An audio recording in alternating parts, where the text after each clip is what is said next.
మెదక్ జిల్లా తుఫ్రాన్ మండలం మనోహరాబాద్లో నిర్వహించిన బీఆర్ఎస్ పార్టీ ఆత్మీయుల సమ్మేళనంలో పలువురు పార్టీ శ్రేణులు ఆందోళనకు దిగారు.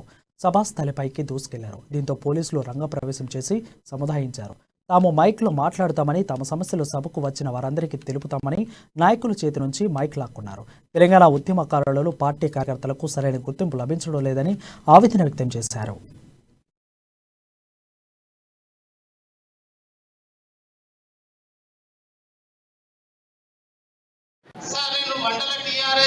మండల యూత్ విభాగం అధ్యక్షుడిగా 2 సార్లు పనిచేసిన నాతో పాటు ఎంతో మంది ఇక్కడ ఉన్నారు. నాతో ఉద్యమ నాయకులు ఉన్నారు. అందరూ కలుపుకొని మంచి కార్యక్రమాలు చేసుకొని కానీ ఒక విషయం ఏంటంటే ఈ గవర్నమెంట్ వచ్చిన తర్వాత ప్రతి విషయం నా ఇంటి ముంగనే ప్రోగ్రామ్ అవుతుంది.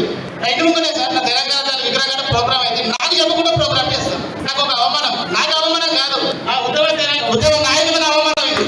ఇంకో విషయం, 2 సార్లు నేను పార్టీ నుంచి వెళ్ళిపోతుంటే మన విఠలన్న సుధాకరణ అందరూ పట్టుకొచ్చినారు. ఎందుకంటే నాకు ఏదైనా ప్రోగ్రామ్ అంటే సరే ఊళ్ళో ప్రోగ్రామ్ అయితే రోడ్ నుంచి పట్టుకొని ఇంటికి మళ్ళీ తోడుకొని పోయారు. ఇంత అవమానం జరుగుతుంది.